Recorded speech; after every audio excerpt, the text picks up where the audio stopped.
Hello friends, അപ്പോൾ എല്ലാവർക്കും നമസ്കാരം. ഇന്നത്തെ പരിപാടി എന്താണെന്ന് ചോദിച്ചാൽ ഏകദേശം വൈകുന്നേരം സമയപ്പോൾ തന്നെ നമ്മൾ ഒരു ബക്കറ്റ് നിറച്ച് കുറച്ച് മണ്ണും കുറച്ച് കരിയിലയും കുറച്ച് ചാണകപ്പൊടിയും ഗ്രോ ബാഗും ഒക്കെ ആയിട്ട് ഒരു സംഭവം നടാൻ വേണ്ടി പോവുകയാണ്. അപ്പോൾ അതെന്താണ് നമുക്ക് കാണിച്ചു തരാം. നമ്മൾ കുറച്ച് നാൾക്ക് മുമ്പ് ഒരു വിത്ത് നമ്മുടെ ഒരു ഉടങ്കല്ലി മുളവിൽ ഇതേപോലെ എടുത്ത് മണ്ണൊക്കെ ഇട്ട് നല്ലപോലെ പാവി വെച്ചിരുന്നു. അപ്പോൾ അത് നല്ല അടിപൊളിയായിട്ട് ഇപ്പോൾ നല്ല മുളച്ച് നടാൻ പറ്റിയ പരുവത്തിൽ ഒരു 5-6 തൈ ആയിട്ടുണ്ട്. അപ്പോൾ അതിനെ ഒന്ന് മാറ്റി നടണം. അപ്പോൾ അത് എങ്ങനെയാണ് നടണേ നമുക്കൊന്ന് നോക്കാം. പലരും ഇതുപോലുള്ള തൈകൾ പല പല രീതികളിലൊക്കെ നടാറുണ്ട്. പക്ഷേ ഞാൻ നടുന്നത് വേറെ രീതിയിലാണ്. ആശപ്പന് കൊണ്ട് എന്നെ സഹായിക്കാൻ വേണ്ടി. അപ്പോൾ ആദ്യമായിട്ട് ഗ്രോ ബാഗ് എടുത്ത് അതിൻ്റെ അടിയിൽ കുറച്ച് കരിയിലയും ചാണകപ്പൊടിയും കൂടി ഇട്ട് മിക്സ് ചെയ്ത് വച്ചതിന് ശേഷം കുറച്ച് മണ്ണ് അതിൻ്റെ പുറത്ത് ഇട്ട് നിറയ്ക്കും. നമുക്ക് ഇങ്ങനെ അല്ലാതെ വേറെ രീതിയിലും ചെയ്യാം. മണ്ണും ചാണകപ്പൊടിയും കൂടെ ഒരുമിച്ചിട്ട് മിക്സ് ചെയ്ത് അത് നിറച്ചാലും മതി, എങ്ങനെ വേണോ ചെയ്യാം. അപ്പോൾ ഞാൻ ഇങ്ങനെയാണ് ചെയ്യുന്നതേ ഉള്ളൂ. അപ്പോൾ ഇങ്ങനെ ഒരു ലെയർ മണ്ണ് നിറച്ചതിന് ശേഷം വീണ്ടും ഒരു ലെയർ ചാണകപ്പൊടി നിറച്ച് കൊടുക്കുന്നു. ഏത് രീതിയിൽ നട്ടാലും പ്രത്യേകിച്ച് കുഴപ്പമൊന്നുമില്ല. ചിലവർ മുട്ടയുടെ തോടൊക്കെ പൊടിച്ച് ചേർക്കാറുണ്ട്. അപ്പോൾ ഞാൻ ഇതിൽ പ്രത്യേകിച്ച് അങ്ങനെയൊന്നും ചേർക്കുന്നില്ല. കുറച്ച് കരിയിലയും നമ്മളെ ഉണങ്ങിയ ചാണകപ്പൊടിയും മണ്ണും ഇത്രയും മാത്രമേ ഇപ്പോൾ ചേർക്കുന്നുള്ളൂ. ബാക്കി എന്തെങ്കിലും വളങ്ങളൊക്കെ പിന്നീട് അതിൻ്റെ സാഹചര്യങ്ങളനുസരിച്ച് ചെയ്യുന്നതായിരിക്കും. അപ്പോൾ ഇപ്പോൾ എന്തായാലും ഇത്രയേ ഉള്ളൂ. അപ്പോൾ ഞാൻ നോക്കിയപ്പോൾ ഇതിലിപ്പോൾ നടാൻ പറ്റിയ ഒരു 5-6 തൈകൾ മാത്രമേ ഉള്ളൂ. ഞാൻ ഒരു പരീക്ഷണാർത്ഥം ഒരു 5 ഗ്രോ ബാഗ് ഇപ്പോൾ നടുകയാണ്. ബാക്കി അല്പം കൂടെ വളർന്നു വന്നതിന് ശേഷം കുറച്ചുകൂടെ ഗ്രോ ബാഗ് വാങ്ങി സെറ്റ് ചെയ്യാമെന്നാണ് വിചാരിക്കുന്നത്.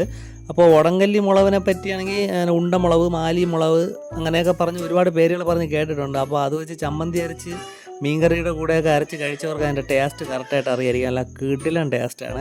അപ്പോൾ അതുകൊണ്ട് തന്നെ എന്തായാലും പൈസ കൊടുത്ത് കടയിൽ നിന്ന് വാങ്ങണ്ടല്ലോ എന്ന് ഞാൻ വിചാരിച്ചു എന്തായാലും നമുക്ക് കൃഷി ചെയ്ത് വീട്ടിൽ നിന്ന് തന്നെ നമുക്കത് പറിച്ച് വല്ല ചമ്മന്തിയൊക്കെ അരച്ച് തിന്നാമെന്ന് കരുതിയാണ് ഇങ്ങനെ ഒരു സംഭവം ചെയ്യുന്നത്. അപ്പോൾ പരീക്ഷണാർത്ഥം ഒരു 5 ഗ്രോ ബാഗിൽ നമ്മൾ റെഡിയാക്കി വെച്ചിട്ടുണ്ട്. നമ്മുടെ വീട്ടിനടുത്ത് തന്നെ ഇതേപോലെ പശുവുള്ള ഒരു വീടുണ്ട്. അപ്പോൾ അവിടെ നിന്ന് ചാണകമൊക്കെ എടുത്ത് നല്ല അടിപൊളിയായിട്ട് നേരത്തെ തന്നെ സെറ്റാക്കി വെച്ചിട്ടുണ്ടായിരുന്നു. അപ്പോൾ ഫ്രണ്ട്സ്, എൻ്റെ ഈ പരിപാടിയിൽ സഹായിക്കാൻ വേണ്ടി ശരണി എൻ്റെ കൂടെ കൂടിയിട്ടുണ്ട്. അവളാണ് അതിൽ മറ്റേ കരിയിലേക്ക് നിറച്ച് ചാണകപ്പൊടി നിറച്ച് എൻ്റെ കയ്യിൽ തരും. ഞാൻ അതിൽ തിരിച്ച് കുറച്ച് മണ്ണും 2ാമത്തെ ലെയർ ചാണകപ്പൊടിയൊക്കെ നിറച്ച് ചെറുതായിട്ട് വെള്ളമൊക്കെ നനച്ച് മാറ്റി വെച്ചിട്ടുണ്ട്. അപ്പോൾ ഇപ്പോൾ നമ്മൾ ആ തൈ എടുത്ത് നടുന്നില്ല. കുറച്ച് നേരം ഫുള്ളും ഈ ഒരു 5 ഗ്രോ ബാഗും മണ്ണൊക്കെ ഇട്ട് റെഡിയാക്കി വെച്ചതിന് ശേഷം മാത്രമേ അതിൽ നിന്ന് തൈ ഇളക്കി നടുന്നുള്ളൂ.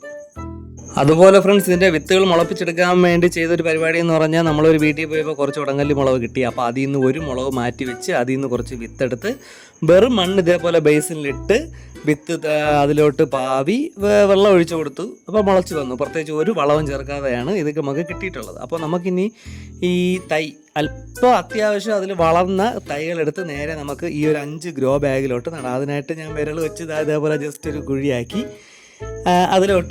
ഇതിലോട്ട് നല്ല ഏറ്റവും നന്നായിട്ട് വളർന്ന ഒരു 5 തൈ നമുക്ക് സെലക്ട് ചെയ്തെടുക്കാം. അപ്പോൾ കാണുമ്പോൾ നിങ്ങൾക്ക് മനസ്സിലാവും ഇതിൽ ഏറ്റവും വലിയ തൈകൾ ഇതാ കണ്ടില്ലേ. അപ്പോൾ പതുക്കെ വലിച്ചെടുക്കുക. വേരുകളൊന്നും ഒരുപാട് പൊട്ടാതെ കണ്ടില്ല. എനിക്ക് വേരുകളൊന്നും പൊട്ടാതെ തന്നെ കിട്ടിയിട്ടുണ്ട്. അതിനെ പതുക്കെ അതിലോട്ട് താത്ത് വച്ച് നല്ല സെറ്റാക്കി വെച്ചിട്ടുണ്ട്. അപ്പോൾ 5 നമ്മൾ സെറ്റ് ചെയ്ത് വെച്ചിട്ടുണ്ട്. ഇതിപ്പോൾ ഇനി എന്ന് മുളച്ച് കിട്ടും, നല്ല വളർന്ന് വരുമെന്ന് അറിയില്ല. ഇതിൻ്റെ തുറന്നുള്ള അപ്ഡേറ്റുകൾ നമ്മളെ ചാനലിൽ ഇടുന്നതായിരിക്കും. അപ്പോൾ വീഡിയോ ഇഷ്ടപ്പെട്ടെങ്കിൽ ലൈക്ക് ചെയ്യുക, സപ്പോർട്ട് ചെയ്യുക. പുതിയൊരു വീഡിയോ ആയിട്ട് കാണുന്നവരെ എല്ലാവർക്കും ഗുഡ് ബൈ.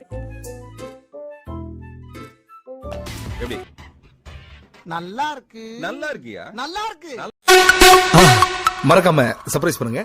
தேங்க்யூ.